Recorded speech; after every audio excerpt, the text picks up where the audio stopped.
Je ne sais pas si tu as les mêmes cernes que moi, mais au moment où je te tourne la vidéo, on est fin juin, et autant te dire que la fatigue est bien présente, quoique je suis pas sûre que ça se voit vraiment en vidéo, l'ampleur des dégâts des cernes. Mais l'idée ici, comme tu l'auras compris dans cette vidéo, c'est de réussir à partir sereinement en vacances sans se préoccuper et sans être stressé par la prochaine rentrée scolaire. Donc ici, ce que je vais te proposer, et si tu as encore un petit peu de courage, c'est encore un petit peu de pousser les efforts pour pouvoir t'octroyer de vraies et belles vacances, tout en pouvant décrocher sans culpabiliser de la prochaine rentrée.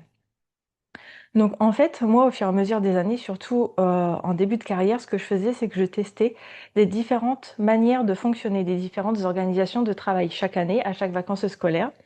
Et comme ça m'a permis de trouver la méthode qui, selon moi, fonctionne le mieux pour pouvoir décrocher et pour autant être prêt pour la rentrée. Donc, une fois que j'ai trouvé cette méthode-là, bah, je l'ai adoptée pour chacune des années scolaires, quels que soient les niveaux qui m'attendaient à la rentrée.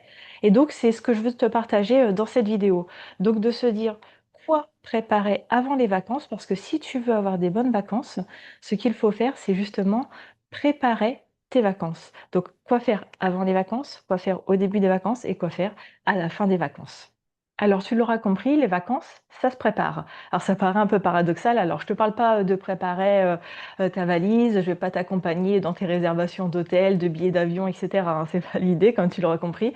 Mais ici, je veux te partager ma façon de m'organiser et ma planification que je fais en amont. Donc pour tout ça, comme pour chaque vidéo YouTube, comme tu l'auras vu si tu as déjà regardé certaines vidéos passées, pour chaque vidéo, je te prépare une feuille de route qui est en lien avec la thématique de la vidéo que tu es en train de regarder. Et sur cette feuille de route, qu'est-ce que tu retrouves? Les points essentiels que j'aurai abordés dans cette vidéo. C'est un petit peu une petite fiche récapitulative si tu veux un jour reprendre les idées sans avoir à regarder toute la vidéo en entier. Bien sûr, je ne viens pas dans tous les détails de ce que je donne dans la vidéo, c'est pour ça qu'il vaut mieux que tu regardes la vidéo en entier en une fois, et puis après tu télécharges ta fiche et comme ça, avec les idées clés, ça te reviendra. Et cette fiche, elle est entièrement gratuite et elle se trouve en premier commentaire de vidéo. Donc tu as juste à la télécharger. Alors la préparation, pour moi, elle commence début juin. Pourquoi début juin? Parce que c'est le moment où on a un petit peu, c'est un petit moment de battement, parce que si on fait partie des corrections, surveillance d'examen, bah, c'est pas encore commencé. Et puis, en général, par exemple, si tu es au collège, tu commences à avoir moins d'élèves, tes séquences du coup de fin d'année, si tu fais encore des séquences au mois de juin, elles sont déjà terminées, ou si tu fais des activités ludiques, c'est pareil, c'est déjà prêt plus ou moins, tu as beaucoup moins de temps de préparation, etc. Donc prends ce temps pour toi.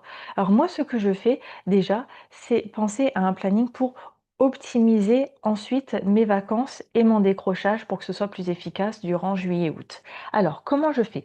La première quinzaine de juin, je le découpe en quinzaine. La première quinzaine de juin, je la dédie à l'organisation de mes ressources. Parce que tu es peut-être comme moi, mais tu sais, pendant l'année scolaire, parfois on n'a pas le temps, on pose par exemple telle séquence ici, tel document là, etc. On se dit qu'on rangera plus tard, etc. Et parfois le plus tard n'arrive jamais. Là, c'est le moment de le faire.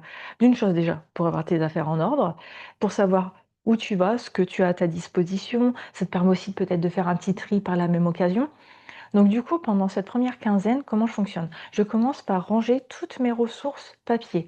Donc moi, je m'organise avec des grands classeurs à clapper. Donc je range, je stocke. Alors chacun a sa manière un petit peu de fonctionner, hein. Donc comme ça, je me dis que déjà tout ce qui est ressources matérielles, c'est rangé aussi bien matériel, après des petits jeux, des activités, ça c'est pareil. J'ai une grosse pochette où j'organise toutes mes activités. Ensuite, tu as les ressources numériques. Alors, c'est pareil, ça je pense qu'on l'a tous, notre dossier sur le bureau de arranger ou à trier. C'est-à-dire que quand on voit une ressource, un document qui nous plaît, par exemple, on le met dans ce document-là, dans ce dossier-là, arranger, à trier, et ça reste éternellement dans ce dossier-là. C'est un dossier au final fourre-tout, il y a une multitude de documents, de supports, d'activités, tout ce que tu veux dedans. Et au final, tu sais plus ce que tu as. Et puis tu ne les retrouves pas, ou tu te dis un jour, tu dis, ah oui, c'est vrai, j'avais tel support, mais je sais plus, il est dans ce dossier, mais il y a 300 000 documents, j'ai la flemme de le chercher. Alors c'est le moment là, prends cette première quinzaine de juin et mets-toi-y, mets-toi une détermination et range tout ça. Alors pour les ranger, je te conseille déjà de reprendre chaque document et de bien choisir le titre du document pour qu'après tu puisses le retrouver rapidement, tu vois. Donc si, puis après tu le classes en fonction de si c'est un support, si c'est une activité, etc., etc. D'ailleurs, Si tu veux mes conseils à ce niveau-là pour organiser, ranger et comment retrouver facilement ces documents, tout ce qui est ressources numériques et papier, je t'ai fait déjà une vidéo sur ma chaîne YouTube qui est sur le sujet de l'organisation des ressources. Tu verras en miniature ces organisations, enfin ces ressources numériques ou papier, et tu verras un petit peu comment je m'organise moi, si ça peut te donner des astuces et des idées un petit peu pour toi t'organiser si tu sais pas trop encore ou t'as pas encore trouvé la méthode qui fonctionne pour toi. Alors ça, c'est la première quinzaine de juin. La deuxième quinzaine de juin, qu'est-ce qui se passe? Là, on va rentrer un petit peu dans le dur du sujet, comme maintenant on a tout organisé, nos ressources, etc. Et qu'on connaît déjà la répartition, si enfin, on connaît la répartition des classes si tu es dans le même établissement d'une année sur l'autre. Admettons que tu es dans le même établissement d'une année sur l'autre et tu connais déjà les classes que tu vas avoir pour la prochaine rentrée. Et si tu ne connais pas les classes, bah, c'est pas grave, tu peux aussi prévoir en fonction des ressources que tu as déjà, toi, en fonction des niveaux. Donc la première chose, c'est de faire ta progression à l'année par niveau. Donc la deuxième quinzaine de juin, c'est ça. Donc en gros, ma progression, donc tu connais un petit peu, je pense, la différence entre progression et programmation. La progression, c'est ce que tu vas mettre tout le long de l'année, c'est-à-dire c'est ton déroulé de séquences, les unes après les autres. La programmation, en revanche, c'est toujours ton déroulé, mais ton déroulé qui est, entre guillemets, programmé, du coup, par rapport au calendrier scolaire. Donc moi ici, je vais te parler de progression, parce que ce qui m'intéresse ici, c'est la progression. Établir déjà une progression, il faut commencer par ça. Donc par niveau de classe, sixième, cinquième, etc., etc. Ensuite, tu vois au niveau de la programmation, comme je te disais, versus nombre de séquences. Alors, si toi, tu es une personne qui fait beaucoup de séquences courtes ou peu de séquences longues, à toi de voir avec le calendrier scolaire. Tu prends le calendrier scolaire pour l'année suivante, donc forcément il est disponible sur Internet. Tu regardes combien de semaines tu as par période, et puis si tu veux faire, où il y a des profs qui se disent, par exemple, une période, une séquence. Ça peut être une façon de voir aussi, moi je fonctionne pas comme ça, mais ça peut être une façon de voir. Donc selon ton fonctionnement à toi, tu regardes le nombre de séquences que tu veux faire. À partir de ça, tu regardes aussi les thèmes que tu aimerais étudier pour l'année prochaine. Alors, effectivement, tu as différents thèmes qui reviennent un petit peu chaque année en fonction du niveau de classe. Mais attention, là encore, il faut prendre en compte que on est en période de réforme des programmes. Donc, il va falloir que tu tiennes ça en compte aussi. Avec les réformes, on a des nouveaux axes pour les années scolaires. Donc là, précisément, il va falloir être très vigilant. Si tu veux, parce que j'organise justement pendant cette période de réforme des programmes scolaires, j'organise gratuitement un webinaire, donc en visio. Donc tu peux venir me rencontrer en visio et dans ce webinaire-là, je vais te donner des clés et astuces de comment intégrer les nouveaux axes dans chaque niveau scolaire, comment faire en sorte de ne pas repartir de zéro avec toutes tes préparations et toutes tes séquences que tu as à l'heure actuelle et comment les réinvestir pour cette nouvelle année qui va commencer.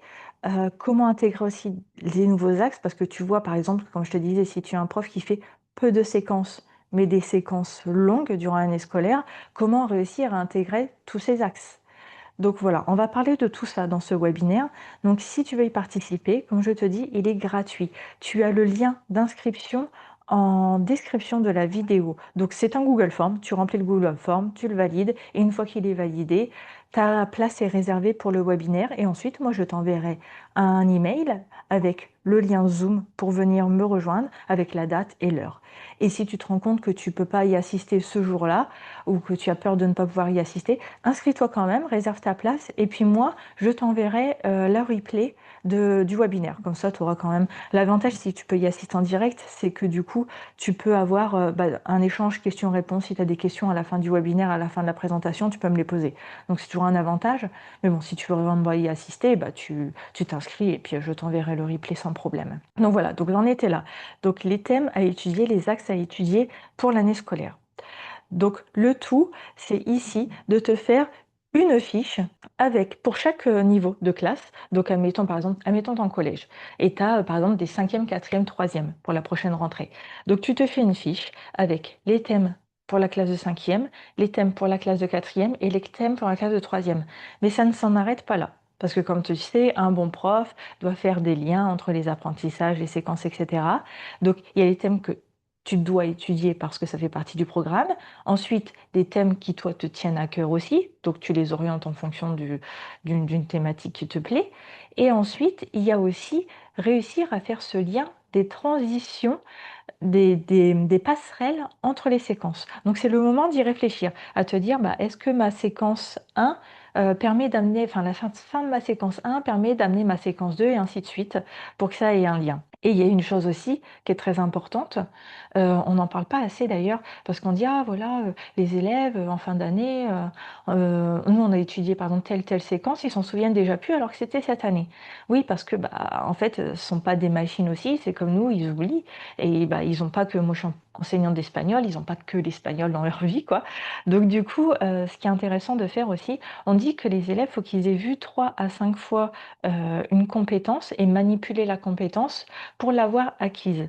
Donc ce qui est intéressant de faire, c'est que entre tes séquences, de te dire, ah bah tiens, dans la séquence 2, je peux réintégrer tel acquis de la séquence 1, et ainsi de suite, ainsi de suite, ainsi de suite. Et tu verras que justement, si tu prends ce temps en juin là de réfléchir à cette progression, parce que c'est ça tout l'intérêt de la progression, c'est de pouvoir faire des réemplois d'acquis. Donc ça, c'est pour ça que c'est un moment très important finalement en juin. Donc résultat, fin juin, eh bien, je repars avec ces fiches pour chaque niveau de classe, avec tous les thèmes à aborder durant l'année scolaire. Donc déjà, ça me libère d'un gros poids parce que je sais où je vais.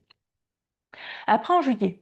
Donc, tu vas me dire, oui, mais juillet, c'était déjà le début des vacances. Bon, juillet, on a quand même la première semaine où on est encore en cours. Et tu sais qu'il ne se passe rien. En général, déjà, si on a des élèves, c'est miraculeux. Donc, profite de ce temps-là. En général, bah, soit on range notre classe, et puis à la maison, bah, du coup, mis à part notre vie personnelle, au niveau pro, il n'y a plus rien qui se passe. Donc, profite de ce temps-là. Surtout, c'est pour ça que je te dis, franchement, mets les bouchées doubles. À la fin de l'année scolaire, tu te remercieras pour le reste des vacances et pour la rentrée. Donc, début juillet, la première semaine, je finis de ranger les ressources ou les jeux, les activités que j'ai utilisées durant le mois de juin. Donc voilà, je range, que ce soit en version numérique, papier, je stocke, classeur, disque dur. Et d'ailleurs, au niveau du stockage et au niveau de l'organisation de toutes ces ressources-là, et comment je stocke pour ne pas perdre des ressources d'une année à l'autre, et surtout, quelle est ma méthode d'organisation, par exemple dans le disque dur, pour justement préparer l'année suivante, et qu'en un seul clic, je retrouve ma séquence, je retrouve tel document, je retrouve ci, je retrouve ça, pour gagner du temps. Comme je te dis, moi, mon but, c'est d'être optimisé au maximum pour gagner de l'énergie et de la charge mentale, parce que bah, c'est très très compliqué quand on arrive en milieu d'année scolaire de tenir jusqu'au bout parfois. Donc le tout, c'est de s'économiser dès le début. Donc comment je fais pour tout ça? Je t'ai créé un pack de ressources justement, toujours en lien, donc je t'avais recommandé juste avant la vidéo YouTube, mais j'ai fait aussi un pack de ressources au niveau de comment gérer et organiser ces ressources comme un pro. Donc la ressource, c'est pareil, tu la trouveras en description de la vidéo et je te laisserai regarder hein, ce qu'il y a dans le pack. Dans le pack, il y a une vidéo d'accompagnement, il y a un e-book, il y a une immersion et je te donne clé en main aussi tout mon arborescence de disques durs et de clés USB. C'est-à-dire que tu as par exemple tous mes dossiers déjà préfabriqués et puis tu n'as plus qu'à les compléter avec tes ressources à toi. Donc c'est juste du transfert de ressources à faire si du coup c'est un petit peu le bazar dans ton PC ou dans ton disque dur, tu sais pas trop comment organiser les ressources. L'arborescence est déjà créée, tu as juste à faire des copier-coller et hop, c'est réglé. Quand on arrive début juillet, on en est à ce point-là.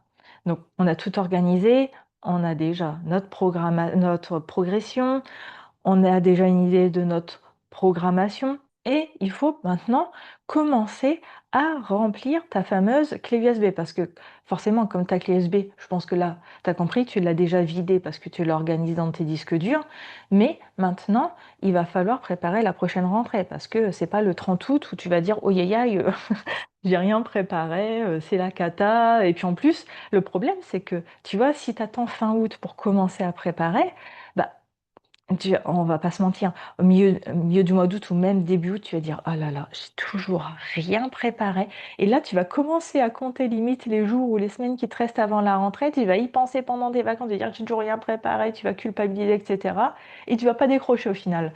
Donc le but, c'est qu'on ne soit pas dans ce scénario-là. En juin, on a déjà fait ce qu'il fallait.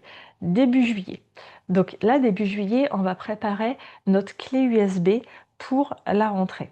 Donc la clé USB, comme je te l'ai dit, si tu veux le squelette avec tous les dossiers, plus qu'à remplir, tu l'as dans mon pack de ressources digitales. Mais alors, pour le squelette, moi ce que je te conseille, c'est déjà de mettre tout ce qui est documents que tu utilises tous les ans, etc., etc., et de reprendre tes anciennes séquences. Parce que forcément, si tu vas pas refaire toutes tes séquences de tous tes niveaux chaque année. C'est impossible. Humainement, c'est impossible. Ou alors tu ne dors plus, mais même sans dormir, je pense pas que ce soit possible si tu veux des séquences complètes. Tu vas forcément faire un choix. Moi, par exemple, pour chaque année scolaire, je choisis une à deux séquences nouvelles ou revisitées pour chaque niveau que je refais. Donc comme ça, j'ai un peu de nouveauté dans chaque niveau. Et c'est pas forcément la première séquence, parce que sinon c'est pareil. Si c'est la première séquence que tu veux de nouvelles pour tous tes niveaux, si tu as beaucoup de niveaux, c'est impossible aussi, ça va te faire une surcharge de travail au même moment. Donc il faut que tu les répartisses un petit peu dans l'année. Par exemple, là pour les quatrièmes, je me suis dit que ma séquence me convenait. J'allais modifier deux, trois petites choses, hein, forcément, mais la séquence en soi me convenait, j'allais la garder. Mais par contre, c'est la première séquence de troisième que j'allais changer. Et puis après, pour les quatrièmes, c'est peut-être la troisième ou quatrième séquence de l'année que je changerai. Tu vois, j'essaie un petit peu de répartir. Ce que je te conseille, c'est que comme tu as tes fiches par niveau, comme je t'ai dit, de déroulé, de progression de séquence, tu dis, bon voilà, quelle séquence, quelle thématique correspond à une séquence que je veux garder de l'année dernière. Et tu vas rechercher, du coup, dans ton disque dur, ces séquences que tu transfères dans ta clé USB. OK? Je parle de première séquence, hein, tu vas pas commencer à transférer toutes tes séquences de l'année, sinon il va falloir une clé USB géante et on veut pas surcharger la clé USB. D'ailleurs, dans le pack de ressources, je te donne des conseils de comment ne pas surcharger sa clé USB. Mais donc là, je te parle des premières séquences, hein, de chaque niveau. Donc tu prends les premières séquences que tu veux telles quelles, que tu ne vas pas refaire, mais que tu vas modifier. Donc c'est pareil, je te donne aussi des conseils de comment modifier ou comment perfectionner des séquences que tu as fait les années d'avant, parce que forcément, d'une année sur l'autre, on se rend compte qu'il y a des petites choses qu'il faut quand même perfectionner, même si tu reprends le squelette de la séquence. Donc tu reprends tes squelettes de séquence, tu fais tes petites modifications. Si tu as déjà en tête les modifications, parce que je t'avais donné des astuces sur comment faire justement pour gagner ce temps en début de vacances. C'est-à-dire que durant l'année scolaire, quand tu fais tes séances les unes après les autres, déjà commencer à prendre des notes des choses que tu vois qui ont marché, qui n'ont pas marché, des choses que tu aimerais modifier. Parce que comme ça, quand tu fais le transfert de ces fameuses séquences-là, donc tu as la version numérique, et comme moi je te disais, j'ai toujours aussi une version papier de mes séquences parce que je suis plus à l'aise pour réfléchir avec du papier, à l'écriture, etc. Et donc, comme j'ai ma version papier, j'avais déjà noté des petites choses que j'aurais aimé modifier. Et donc là, c'est le moment, tu vois. Je modifie ces petites choses et du coup, c'est rapide parce que je les ai déjà prises en note. Tu vois, j'avais fait déjà une prise de notes et j'ai plus qu'à modifier rapidement. Donc, je fais ces petites modifications-là, des séquences. Ensuite, dans un deuxième temps, je vais commencer à feuilleter les manuels. Donc là, on est en période de réforme des programmes, donc on a tendance à recevoir pas mal de manuels. Quoique après, ça dépend, ça dépend. Parfois, on est un peu surpris, on se dit, bah, j'aurais pensé recevoir plus de manuels que ça. Mais après, tu as toujours un stock d'anciens manuels aussi à toi, hein, que tu connais déjà aussi. Mais donc, tu reprends tes fiches toujours, hein, de progression des séquences. Et là, et tu as toujours ta version papier aussi, bien entendu. Et là, tu vas te dire, bon, voilà, parmi les séquences que je veux refaire, parce que là, on va s'attaquer aux séquences qu'on veut refaire. Tout ça, c'est la première séance de juillet, hein, ça prend vraiment très peu de temps, hein. La première séquence de juillet, la première semaine de juillet, du coup, pour tes nouvelles séquences, ce que tu vas faire. Donc, tu commences par feuilleter tes nouveaux manuels et tu vas les feuilleter déjà de façon orientée parce que tu sais déjà les axes et les thématiques que tu vas aborder durant l'année scolaire. Admettons, on va prendre, je sais pas, les troisièmes, tu prends les nouveaux axes de troisième. Dans les nouveaux axes de troisième, tu te dis, voilà, pour les nouveaux axes, moi j'avais prévu de refaire telle ou telle séquence, ou il faut que je refasse telle ou telle séquence. À partir de là, qu'est-ce qu'il va me falloir? De quoi je vais avoir besoin? Comme ça, tu fais des recherches orientées. Donc, moi, ce que je te conseille juste avant de te mettre dans les manuels, c'est déjà de un, poser une problématique pour ces séquences-là. 2, poser une idée de format de projet final, parce que quand tu fais ta progression des séquences, pense aussi qu'il faut varier le format des projets finaux. Donc, ça va être par exemple, pour une séquence, tu vas faire un projet en groupe qui va qui va aboutir, par exemple, sur une structure écrite avec, par exemple, un rendu oral, ou alors une expression orale en continu, ou alors une mise en scène, ou alors etc. Il va falloir que tu varies les formats et les modalités au fil de l'année. Donc comme ça, tu as déjà une idée. Donc de la problématique pour chaque séquence, du format du projet final, mais aussi poser les idées du contenu du projet et une fois que tu auras posé les idées du contenu du projet, et ben, ça pourra te permettre de t'orienter sur les supports dont tu auras besoin. Parce que pour le projet final, tu vas dire, bon voilà, il faudra que les élèves, non seulement ils aient telle compétence langagière, mais qu'ils aient aussi telle compétence au niveau expression orale, telle compétence au niveau culturel, telle compétence, voilà. Donc comme ça, tu as déjà des idées. Et là, tu feuillettes. Tout est manuel et tu essaies de caser, tu sais? Moi, je prends souvent des petits, tu sais, les marque-pages là, les petites étiquettes de marque-pages, où on peut écrire dessus. Parce que si on peut pas écrire dessus, c'est embêtant, sinon je prends vraiment des post-it. Je prends les marque-pages plus les post-it et en fait, ce que je fais, donc si par exemple je prends marque-page plus post-it, donc par exemple, quand je tombe sur une page, je dis: «Ah ouais, tiens, ça pourrait servir telle séquence», mais tout de suite, si le document, il commence à m'intéresser, tu sais, je veux pas trop en profondeur, je prends vraiment ce qui m'intéresse.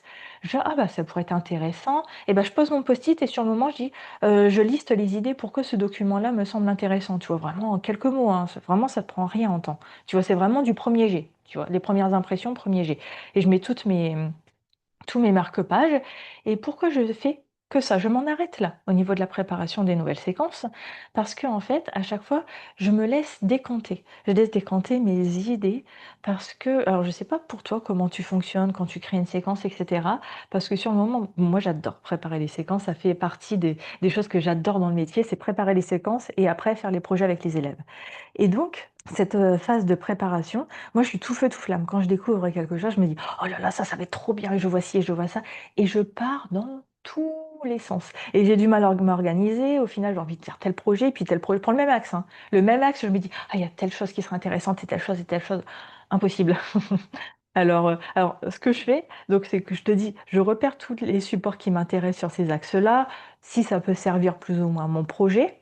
Parfois, donc pour les projets, j'hésite pas, hein. Parfois, j'ai peut-être aussi plusieurs idées de projet. Je peux poser une, 2 ou 3 idées de projet, tu vois?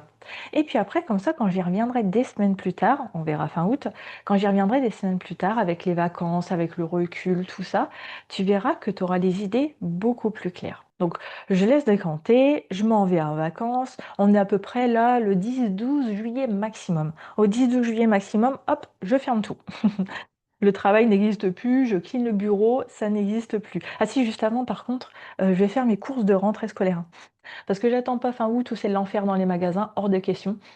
D'ailleurs, si tu veux, parce que c'est une question qui revient souvent, si ça t'intéresse de savoir, moi, quel matériel j'utilise au quotidien pour que ce soit assez, je dirais pas minimaliste, parce que bon, il y a toujours quand même quelques petites choses, mais le plus simple et le plus efficace possible, je peux te faire une vidéo après celle-ci où je t'explique quel, euh, quel matériel j'utilise, pourquoi, comment j'ai optimisé tout ça.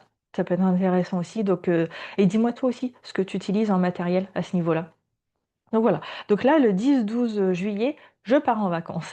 Mais attention, parce que je sais pas si tu es comme moi, mais moi, quand, je pars en vacances, heu, alors quand on est prof, ça arrive souvent, c'est qu'on a du mal à décrocher. Je te parle de décrocher, mais on a du mal à décrocher totalement. Parfois, on fait: «Ah mais j'ai pas pensé, il y a ça, puis ça, ce serait trop bien». C'est justement l'effet que comme tu pars en vacances, tu te libères l'esprit et tu laisses de la place pour faire rentrer plus de choses et là, tu as plein d'idées, tu vois? Alors moi, j'ai toujours, à la maison, mon cahier un cahier quand même que je laisse sur le bord du bureau où je me décharge de ces idées-là, justement, pour pouvoir décrocher plus facilement. C'est-à-dire que si j'ai une idée qui me vient à l'esprit, surtout je la note. Pourquoi? Parce qu'à la fin août, est-ce que tu te souviendras de toutes tes idées que auxquelles tu as pensé durant juillet-août? Non. Et puis après, tu te diras, tu t'en voudras parce que tu te diras, ah, je suis sûre, c'était une idée de fou et tout, ça aurait été trop bien, j'arrive plus à m'en souvenir ou je m'en souviens qu'à moitié. Donc, du coup, tu laisses ton cahier, tu écris toutes tes notes. Si tu es parti en vacances à l'autre bout du monde, tu prends ton téléphone, tu te fais une note vocale, tu le, aussi tu le bloc-notes hein, sur ton smartphone. Moi, je mets mes idées en bloc-notes, enfin bref. Le tout, c'est que ce soit quelque part comme ça te prend. 3 secondes, enfin 3 secondes, j'exagère un peu, mais ça te prend quelques secondes, tu sors cette idée-là de la tête et tu es tranquille parce que tu es libéré parce que tu sais qu'elle est inscrite quelque part et que tu pourras la retrouver. Donc tu fais ça et puis tu reviens fin août. Tu reviens en août. Et là, en août, qu'est-ce qui se passe? Moi, j'ai un rétro-planning. Alors, un rétro-planning, comme tu t'en doutes, donc c'est pas un planning, on planifie sur les jours qui viennent. Un rétro-planning, on part de l'arrivée pour revenir aux dates précédentes. Donc, du coup, rétro-planning. Le rétro-planning part du jour de pré-rentrée. Donc la pré-rentrée, moi dans mon établissement, ça a toujours été le vendredi avant la semaine de rentrée scolaire des élèves. Donc ce jour-là, bon, c'est la pré-rentrée. Donc la semaine de la pré-rentrée, donc du lundi au jeudi, on va dire, avant la pré-rentrée. C'est la semaine où je me dis qu'elle est consacrée à l'établissement, à mon installation dans l'établissement scolaire. Alors, comment ça se passe? Alors, l'installation dans l'établissement. Donc, qu'est-ce que ça prend en compte durant ces 4 jours-là? Ça va tenir en compte l'installation de la salle et la disposition des tables, des chaises, tout ça. Donc, toi, je ne sais pas comment tu fonctionnes, si tu fonctionnes en U, en îlot, peu importe, dans tous les cas, moi, je consacre ce temps-là. Si, par exemple, je veux tester une nouvelle façon de fonctionner, bah, du coup, j'en profite.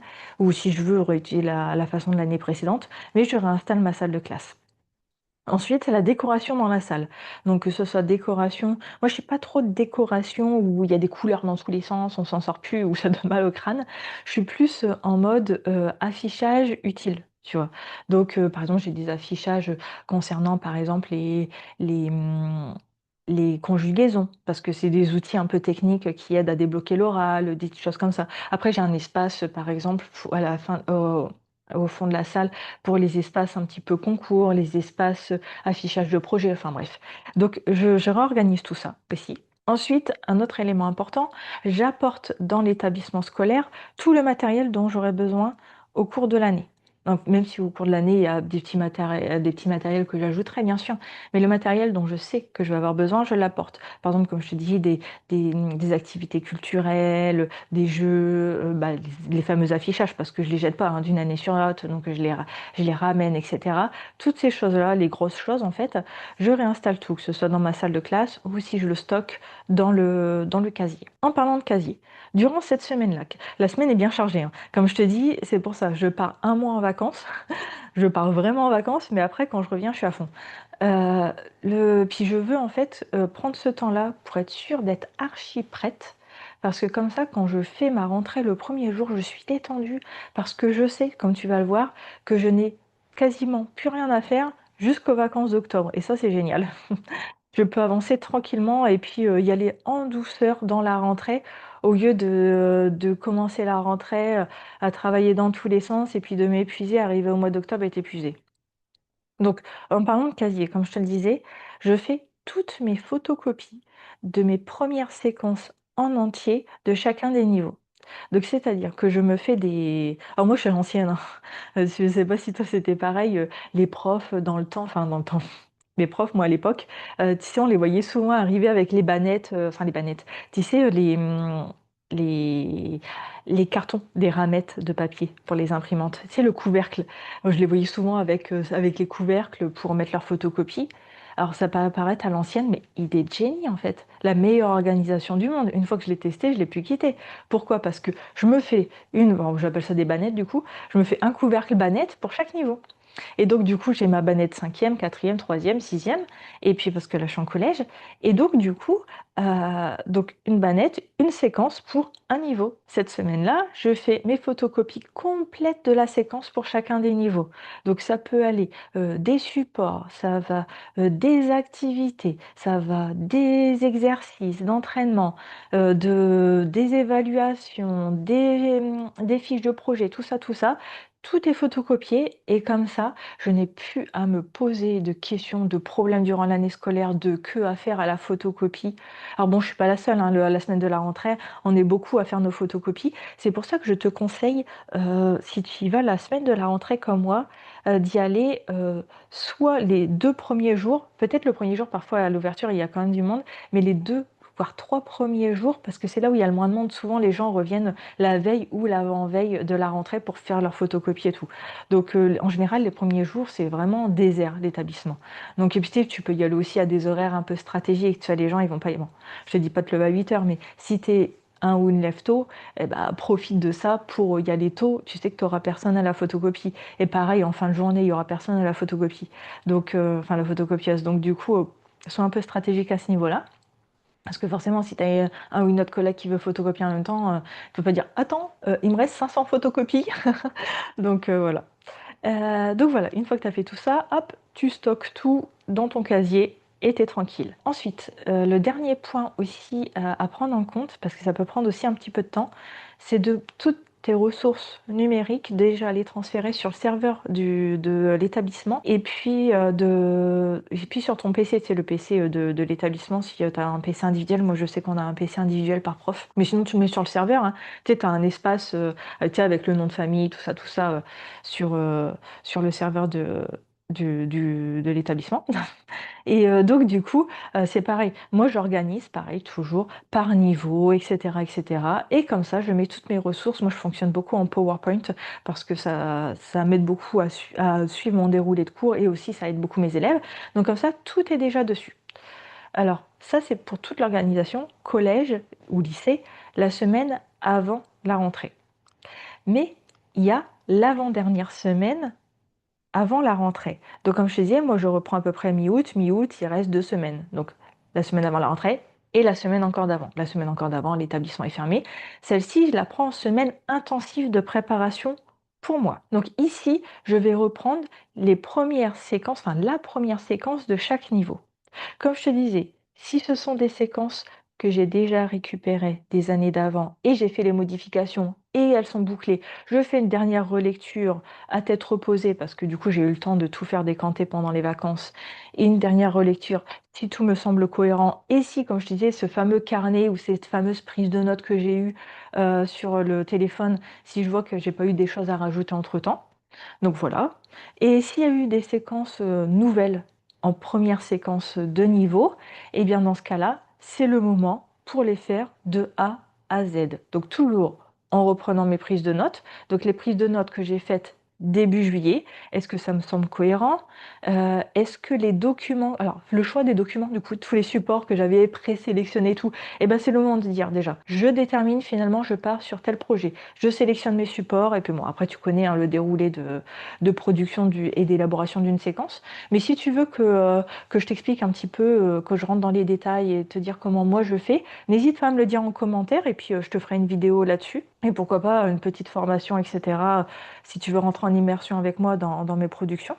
C'est que, comme je te dis, les productions de séquences, c'est des choses que j'adore. Donc, n'hésite pas pour que je te partage toutes mes astuces. Cette avant-dernière semaine de vacances, elle est dédiée à ça. Alors, imaginons maintenant, dernier scénario, le scénario le plus génial possible. Finalement, les séquences que tu veux refaire ou que tu dois refaire ne sont pas la première séquence de chaque niveau, mais par exemple la deuxième ou la troisième. Bah, c'est le moment de prendre de l'avance. Et là, l'idée, c'est de tout boucler pour que tout soit prêt. S'il te reste ce fameux temps hein, supplémentaire, comme je te dis, si tes premières séquences sont déjà bouclées, pour que tout soit bloqué jusqu'aux vacances d'octobre. L'idée, c'est d'arriver jusqu'aux vacances d'octobre détendu. Et ensuite, si tu veux maintenant que je t'explique un petit peu comment je m'organise pour le travail à la maison durant l'année scolaire, donc est-ce que je travaille le soir, est-ce que je travaille le week-end, est-ce que je travaille les petites vacances, comment je répartis mes phases de travail pour trouver un équilibre avec ma vie perso, parce que ça c'est pareil, hein, j'ai mis un temps mais infini. D'ailleurs, je t'en parle un petit peu dans la vidéo, j'ai fait une vidéo où je t'explique pourquoi j'ai créé mon école en ligne pour les profs. Si tu veux aller la voir, elle est sur ma chaîne, elle est une ou deux vidéos au-dessus, même 3 vidéos au-dessus, je crois. Mais tu peux aller la voir. Et donc, je te dis que justement, j'ai mis du temps un petit peu, j'ai mis environ 3 ans un petit peu à trouver cet équilibre-là, parce que quand je suis passionnée par mon métier, et bien, que je te dis, j'ai du mal à décrocher. Il a fallu que je trouve des astuces pour trouver un équilibre de travail et de vie perso. Des formations, j'allais dire, trouver un équilibre entre le travail et la vie pro. Et donc voilà, donc dis-le moi, comme ça je te ferai une vidéo à ce sujet et je te dis un petit peu moi comment je m'organise pour ne pas me laisser dépasser et pas finir en burn-out. Parce que ça nous arrive aussi à tous. Donc, enfin tous, j'espère pas, mais ça arrive à beaucoup d'enseignants de se laisser dépasser. Alors, du coup, n'hésite pas à me le dire aussi et à me rejoindre sur Facebook. Tu as le lien de la page Facebook toujours en description, hein, de vidéo et dessus on peut un petit peu échanger, sur certains sujets, du quotidien et cetera et tu peux un petit peu, m'évoquer toi quelles sont tes difficultés, les choses sur lesquelles, tu voudrais que j'intervienne ou que je te donne mes astuces ou comment moi je fonctionne. Si ça peut, t'inspirer, même si tu reprends pas, telle quelle ma façon de fonctionner, mais ici ça peut te donner des idées, pour toi. Et notamment si tu es prof, débutant, contractuel, stagiaire ou même TZR. On peut être TZR pendant pas mal d'années et du coup, c'est difficile de trouver un rythme de travail et une organisation en attendant d'avoir un poste fixe. Donc n'hésite pas à me faire part de tes difficultés et puis comme ça, on en discute ensemble et on en discute aussi dans la communauté qui s'appelle Dans le cartable du prof d'espagnol. J'ai créé une communauté qui s'appelle Dans le cartable du prof d'espagnol et dans cette communauté-là, elle est sous deux volets. Un volet, pardon, où on fait des visios, où on discute de toutes nos problématiques, on trouve des solutions, et des canaux de conversation privés. Donc on peut échanger autour de comment améliorer ses préparations de cours, comment s'y prendre pour refaire ses séquences, comment appréhender, comme je te disais là, les nouveaux niveaux, les nouveaux axes, comment structurer aussi, parce que moi je suis beaucoup aussi dans l'organisation, comment se structurer des documents types, par exemple des documents types de preuves de séquence, de tableaux séquences, etc. Ou même des problématiques de gestion de classe ou d'animation de classe. Donc comme ça, les visions, en fait, ça sert à ça. Tu viens, tu me dis, bah voilà, moi, je rencontre telle problématique très concrètement, tu me donnes ton problème très concret et on essaie ensemble de trouver une solution qui soit adaptée pour toi. Donc si tu veux rejoindre la communauté, pareil, le lien, il est en description de vidéo. Et donc avant de te laisser, je te rappelle que la feuille de route est téléchargeable gratuitement, elle est en premier commentaire de la vidéo, et tu peux aussi rejoindre le webinaire qui est 100% gratuit. Tu as juste à remplir le Google Form pour t'inscrire. Et voilà, et en attendant, je te dis à très bientôt dans une prochaine vidéo.